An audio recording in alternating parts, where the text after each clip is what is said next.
What's up, guys? I hope you are doing well. I am Abhimanyu. Welcome to Study with MR. कैसे हो सभी के सभी? आज का जो वीडियो होने वाला है हमारा पार्ट 4 होगा, ठीक है।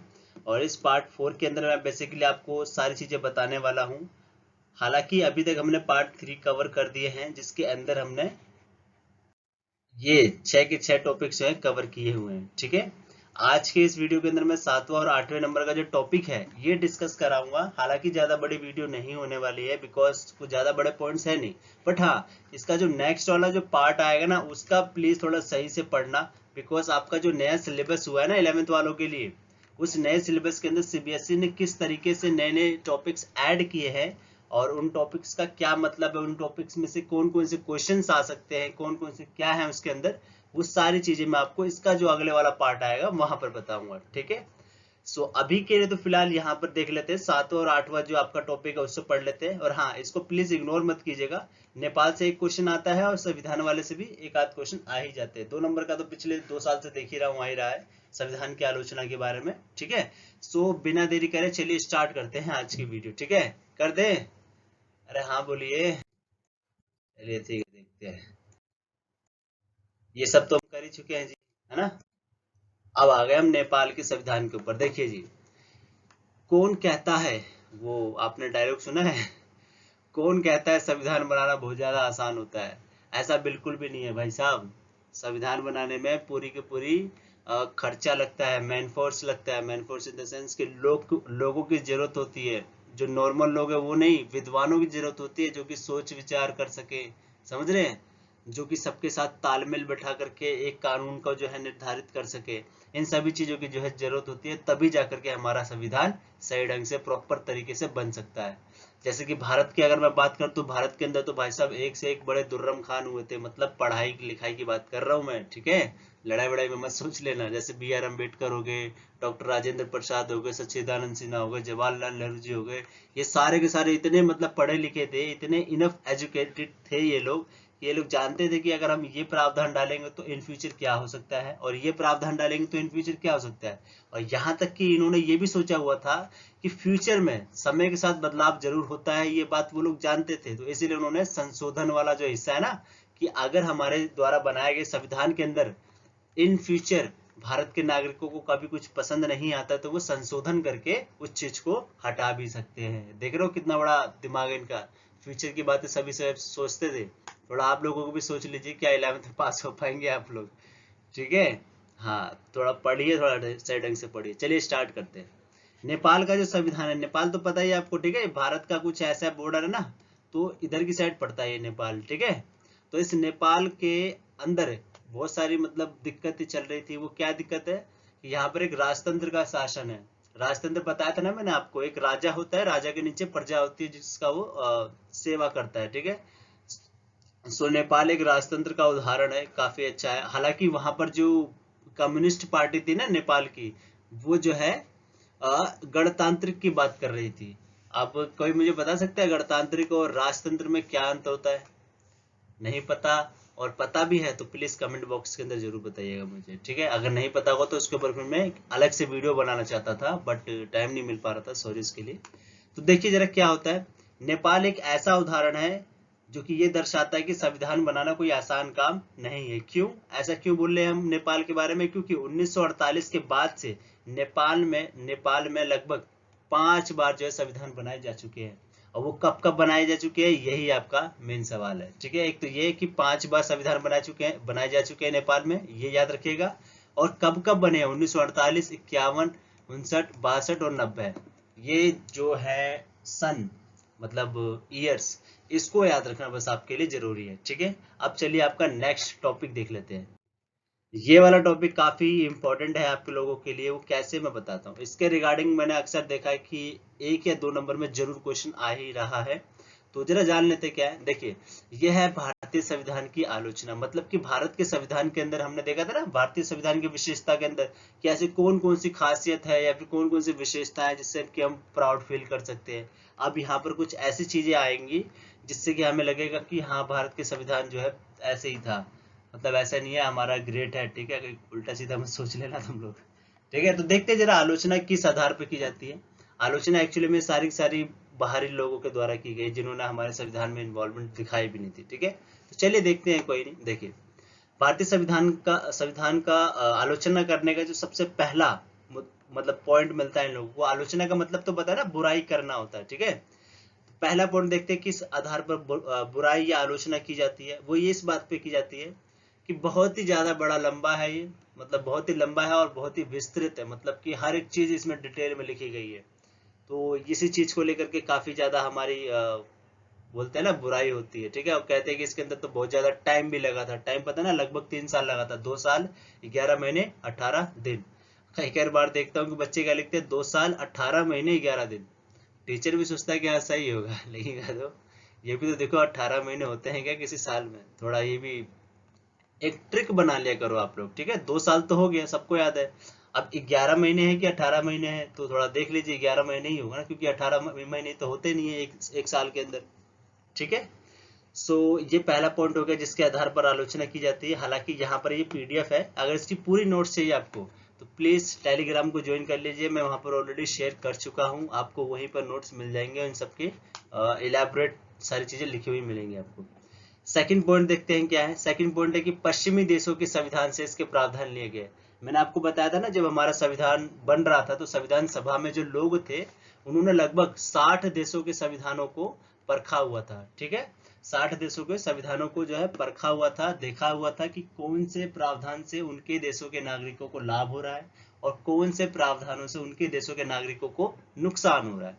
तो भारत के जो विद्वान थे, या बोले तो संविधान सभा के सदस्य थे, उन्होंने क्या करा कि पश्चिम देशों, जब भी मैं बोलता हूँ तो इसका मतलब ये होता है कि अमेरिका हो गया, ब्रिटेन हो गया, फ्रांस हो गया, इन जैसे देशों, यूरोप वाले जो देश हैं, उनके कुछ हमने कॉपी पेस्ट करे हैं, ऐसा कुछ आलोचकों का कहना है यहाँ पर। ठीक है, नेक्स्ट पॉइंट देखते हैं क्या बोलता है कि संविधान के निर्माण में सभी समूह के प्रतिनिधि नहीं थे। तो यहाँ पर क्या बोल रहा है कि जब आप एक संविधान बनाने जा रहे हैं पूरे देश के लिए, तो हर एक देश के कोने से प्रतिनिधि संविधान सभा में मौजूद होने चाहिए थे, जो कि नहीं थे।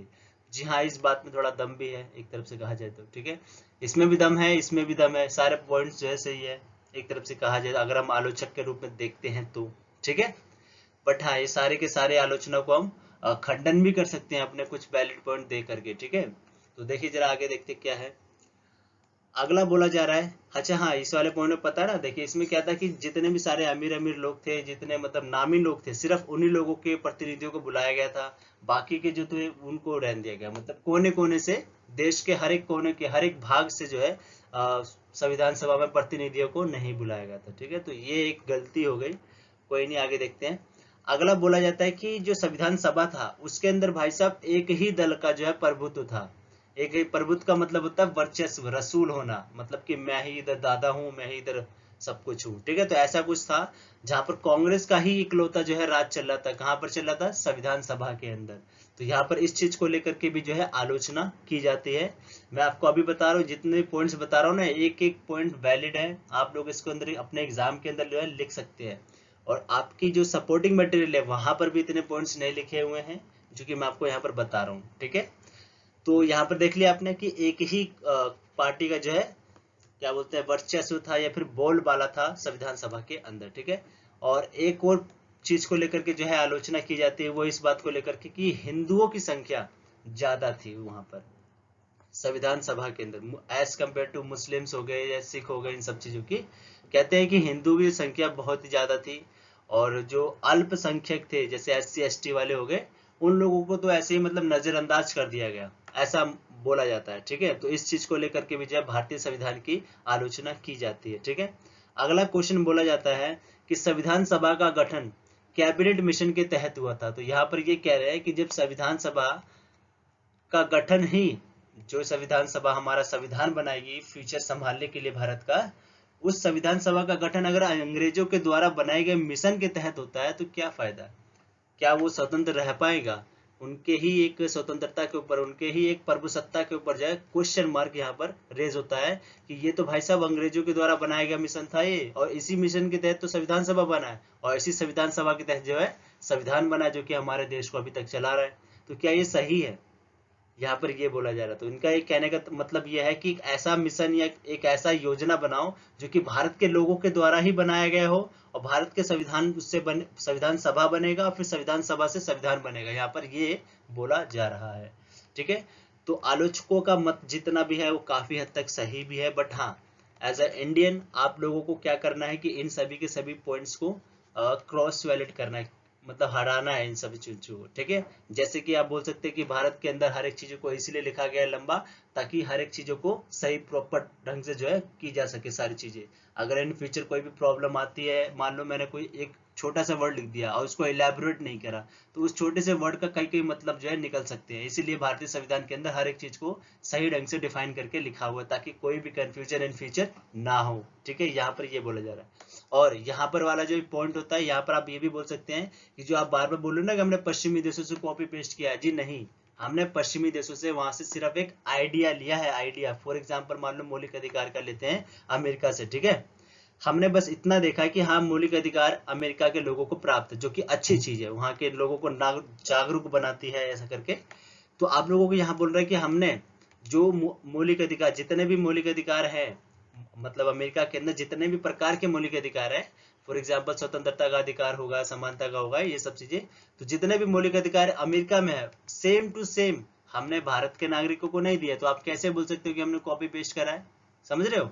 हम ये कह सकते हैं कि हाँ, तुमने आइडिया लिया है, मतलब कि विचार लिया कि हाँ, पहले कभी किसी देश ने मौलिक अधिकार अपना रखा है, और उस मौलिक अधिकार से उनको क्या फायदा हुआ, क्या नुकसान हुआ, उस चीज को हमने देख करके भारत के नागरिकों के लिए भी खुद से ही जो जो मौलिक अधिकार हम दे सकते थे वो दिए हैं। ठीक है, तो ये कॉपी पेस्ट नहीं हुआ, हाँ, बट आइडिया जरूर लिया हमने। ठीक है, ये आप कह सकते हैं यहाँ पर। और यहाँ पर ये वाला पॉइंट तो काफी जचता भी है, ये भी सही बोल रहे हैं, ये भी सही बोल रहे हैं।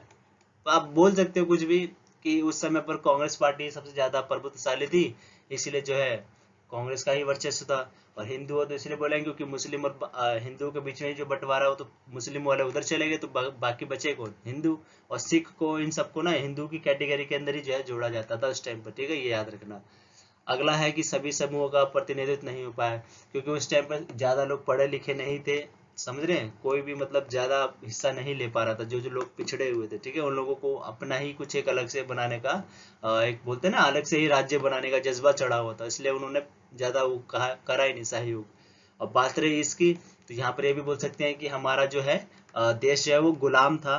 ठीक है, गुलाम होने के कारण हम जो है स्वतंत्र एक योजना या फिर एक कोई मिशन नहीं बना सकते थे जिसके तहत संविधान सभा का गठन हो। ये मिशन इसलिए बनाया गया क्योंकि उस टाइम पर लेबर पार्टी आ चुकी थी। पता है ना, लेबर पार्टी के बारे में मैंने शुरुआत में ही बताया था।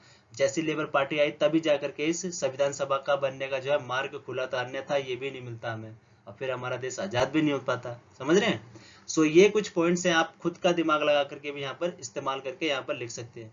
और हाँ, मैं अभी बता दूं, जब कभी भी आप आंसर राइटिंग करते हैं ना, तो यहाँ पर बस कर कीजिए कि ये जो पॉइंट्स है ना आपके, ये हेडिंग सही होनी चाहिए, और इसी से रिलेटेड आप कुछ भी जो है यहाँ पर अंदर लिख दीजिए। कुछ भी इन द सेंस ये नहीं कि हनी सिंह का गाना लिखे क्या रहा आगे, 4 बोतल वोडका काम मेरा रोज का, ये मत लिख देना भाई साहब। यहाँ पर मतलब इसी से रिलेटेड लिख देना, और बीच में जब लिखोगे ना, तो हर एक बीच में थोड़ी बहुत जो होती है ना शुद्ध हिंदी, वो लिखा करो। फॉर एग्जाम्पल, रूप की जगह लिखो प्रकार हो गया।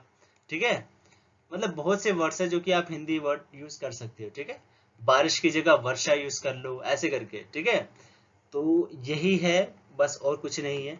तो आज की वीडियो तो मैं यहीं स्टॉप कर रहा हूँ। ठीक है, बट इसका जो नेक्स्ट वाला पार्ट आएगा ना, वो काफी इंटरेस्टिंग होने वाला है, क्योंकि आपका जो नया सिलेबस हुआ है ना सीबीएसई का 11th क्लास का, उस नए सिलेबस के अंदर जो जो उनसे नए टॉपिक्स ऐड हुए हैं, मैं आपको बकायदा वहां पर सिलेबस के सारे सिलेबस दिखा करके बताऊंगा कि पहले, मतलब कि 2019 या 18 से पहले किस तरीके का सिलेबस हुआ करता था, और ये 2020-21 में किस तरीके का सिलेबस जो है चेंज कर दिएगा। वही सिलेबस इस समय पर भी है 2021-22 वालों के लिए भी। ठीक है, सो दोनों का यहाँ पर कंपैरिजन करके बताऊंगा कि कौन से चैप्टर को जो है इसमें मर्ज कर दिया गया है इन सब चीजों में।